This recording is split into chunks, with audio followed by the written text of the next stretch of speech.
ये कहानी इसी सदी की है। एक गर्द जंगल में एक आम का पेड़ था। उस जंगल के पास ही एक छोटा सा गांव था। उस गांव का एक छोटा सा लड़का रामू उस जंगल में जाकर दरख्त से खेलता रहता था।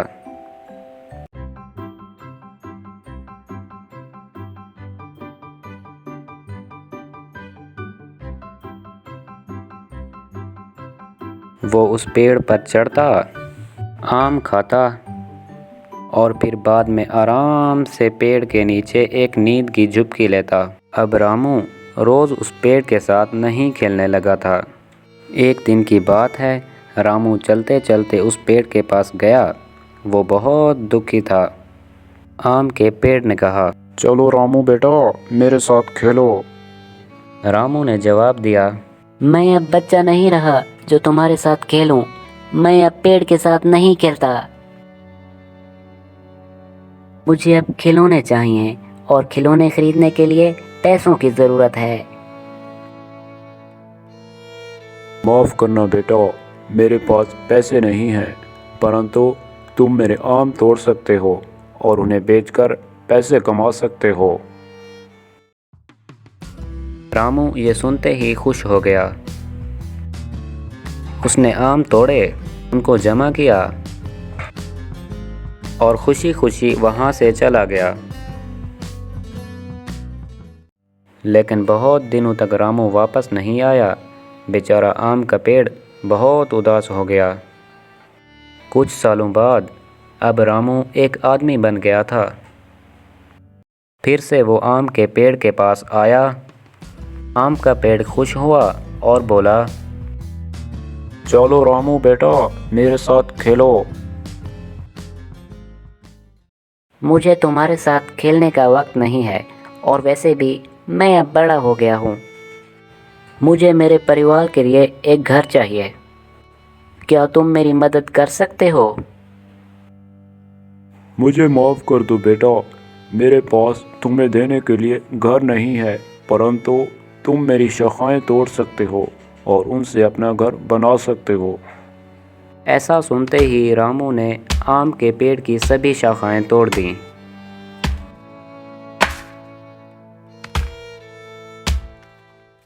और उन्हें वहाँ से लेकर खुशी खुशी वहाँ से चला गया। शाखाएं टूटने के बाद भी आम का पेड़ बहुत खुश था, परंतु रामू उसके बाद फिर नहीं आया। आम का पेड़ बहुत दुखी हुआ।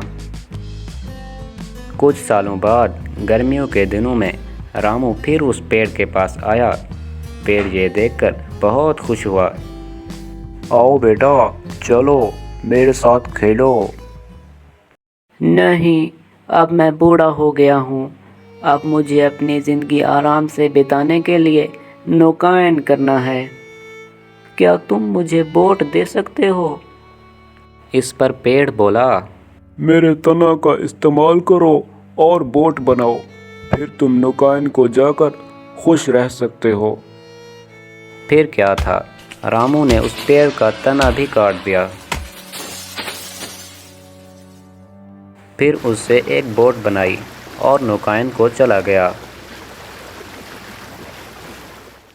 फिर बहुत सालों तक वहाँ पर वापस नहीं आया। ऐसे ही कई साल बीत गए। आखिर एक दिन रामू वापस आया।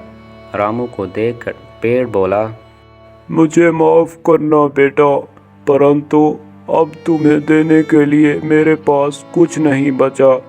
आम तो कभी के ख़त्म हो गए। कोई बात नहीं, अब मेरे दांत भी तो नहीं हैं आम खाने के लिए। तुम्हें खेलने के लिए अब तो शाखाएं भी नहीं हैं। रामू ने जवाब दिया, अब तो मैं भी बूढ़ा हो गया हूँ शाखाओं पर चढ़ने के लिए। मेरे पास अब सचमुच कुछ नहीं बचा है तुम्हें देने के लिए। बस अब ये मरने वाली छड़ी है। और आम का पेड़ रोने लगा। अब मुझे किसी चीज़ की ज़रूरत नहीं है। अब मैं थक गया हूँ और आराम करना चाहता हूँ। तो फिर तो अच्छा है। पेड़ की जड़ें आराम के लिए सबसे अच्छी जगह होती हैं। आओ मेरे पास बैठो और आराम करो। रामू नीचे बैठा। आम का पेड़ खुश हुआ और वो रोने लगा।